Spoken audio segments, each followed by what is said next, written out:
Hey VC, what's up? It's me, yours truly. I am back to post a quick video here.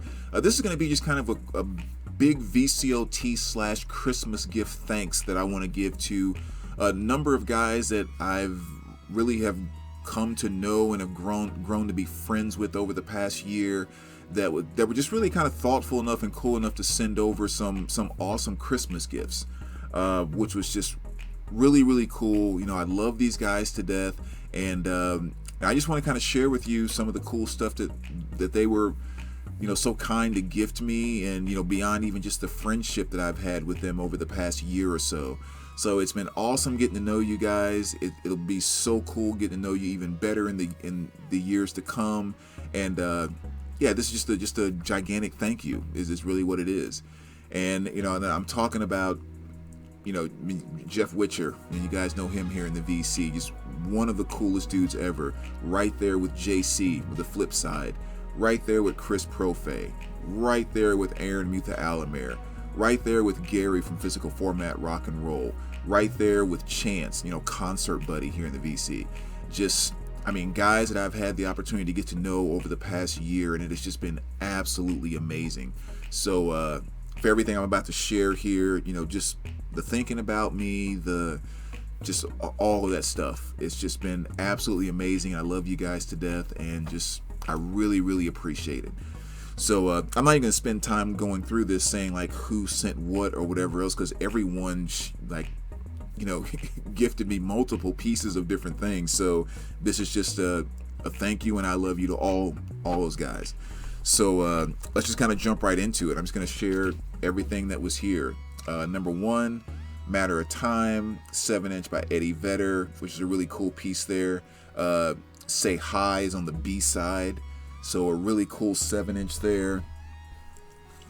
And this is one that really kind of sums me up well, I think.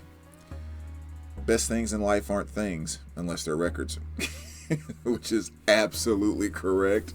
So that was a really cool one as well. Got an awesome magnet here, which is going right on the refrigerator as soon as I finished making this video. Vinyl Junkie Rock and Roll Hall of Fame. So that was really cool. As far as some vinyl goes, you know, Rockwell, Somebody's Watching Me. You know, this, I should say that particular song was a huge hit back in 1984. The rest of the album is kind of okay, but like that album alone, that song alone makes it more than worth owning. So fantastic album, and of course a beautiful Japanese pressing. But it's amazing how Michael Jackson just put 7 words in that song and made it a gigantic hit. So Michael Jackson oriented that on the back of the obi there, you know how they put sometimes other things that are available, and every single record there is a Michael Jackson album that was available at the time. It's like, man, his 7 words took over this entire album, which is really cool. And it's really kind of the one thing that threw Rockwell on the map, because his solo career was never that big. But you know, you get Mike on there, and it was kind of magic. And of course, the only reason he was kind of able to get Mike on there is because, you know, Rockwell was Berry Gordy's son, who, you know, Berry Gordy was the owner and kind of the guy who built Motown, more or less. So, but anyway, moving right along. Another piece that I've been wanting for quite some time and just had not come across a good copy of it, which is CNC Music Factory, and this is their release from 1990. You know, definitely going back into my high school days. You know, back when stuff was allowed to be a little bit, just kind of a little bit whatever. Like even on the back here it says rock plus soul plus funk plus pop plus techno equals CNC Music Factory. And that really is kind of a good way to sum them up, because they just did whatever they want. They weren't afraid to be a little silly. They weren't afraid to, and it was just kind of just a great album. So a fun one to have back in my collection. So I should think back, because I've never had a copy of that. Next here, another just beautiful Japanese pressing to add to the collection. And said that those guys all know how much I love Japanese pressings, especially nice near mint ones like this. So the True Colors by Cyndi Lauper, just another beautiful piece there in the collection. And this was a cool one too, because I do remember when this came out at Record Store Day in 2020.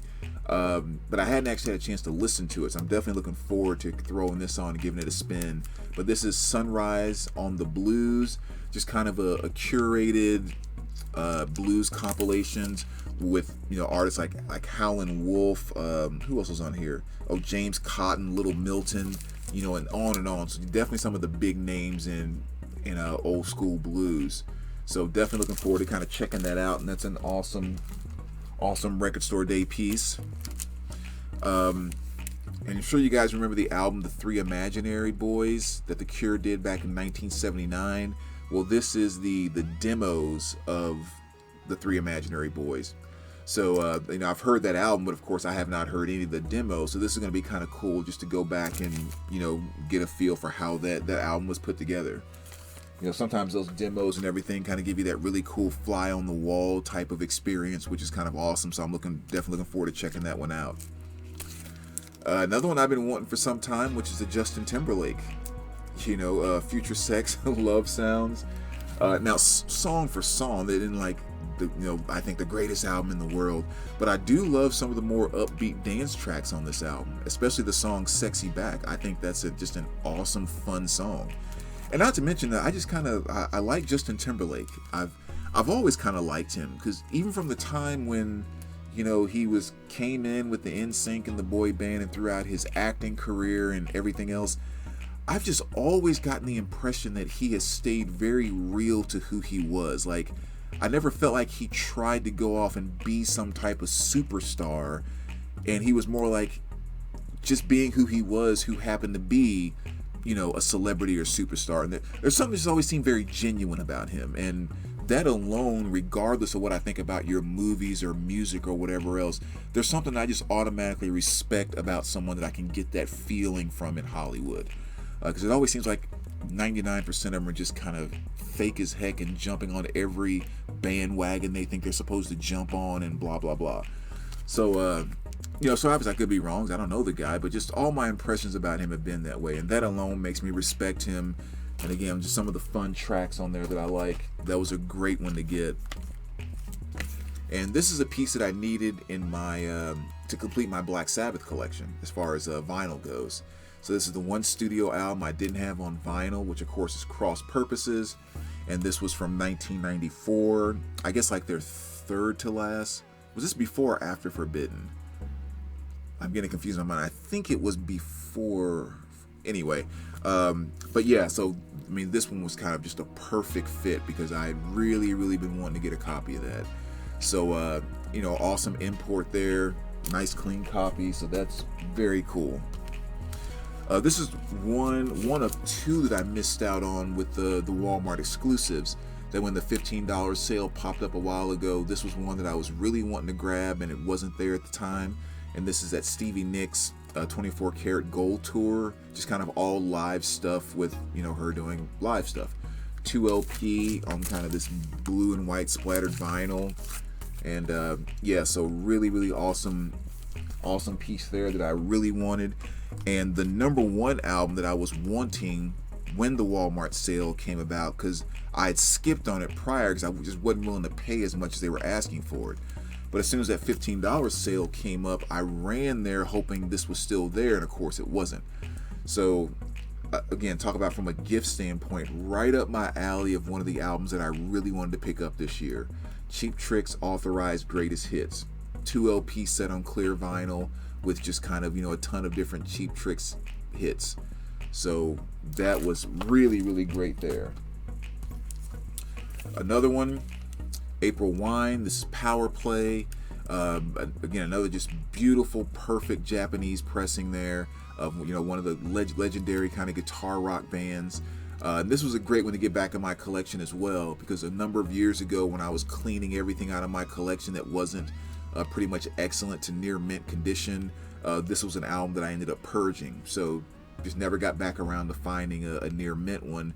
And, you know, boom, to actually get, I should say, a Japanese pressing was just really fantastic. So that was an awesome one as well. And then the last, what's that, 3 here actually. Sunbomb. This is actually a group that I am not familiar with, and, you know, kind of somewhat of a I guess, kind of super group to some degree. So I have not had a chance to listen to it yet. Well, I take that back. I cheated a little bit and skimmed a couple of songs on YouTube when I was on there the other day, just because I wanted to get a quick feel for what they sounded like. So I am really excited about diving into this album, and really kind of checking it out. So that was an awesome one, especially when you get a chance to kind of discover a new group. And this kind of falls under that too. Larkin and Poe, Venom and Faith, another artist that I guess a sister duo that was not very familiar with at all. So another just kind of really cool discovery, kind of a bluesy rock kind of thing. Some may kind of feel it's a little more the countryside, but I mean, there's kind of a lot of different genres that's all mixed into what they do, but just not really familiar with them. And this was just a really cool piece to allow me to get introduced to a new artist. So that was really awesome. And last but not least, another band that I've heard of quite a bit, but just never really gotten around to checking out any of their stuff. But an awesome addition to the punk collection, which is the Descendants. This Everything Sucks, which is their release from 1996. So, again, just kind of another, finally getting my hands on some of their stuff and getting a chance to add them to my collection and to my listening repertoire, which was just another really cool addition. So as you can see there, I mean, just some awesome Christmas VCLT from all those guys, and again, appreciate it so much. Definitely value all your guys' friendship so much. Love you guys to death, and just appreciate it. Just want to say thanks. Just really want to say thanks. So as always, VC, let me know what you think. And if I don't speak to you guys again, have an absolute fantastic and great Christmas. And we will talk to you soon. All right, take care, guys.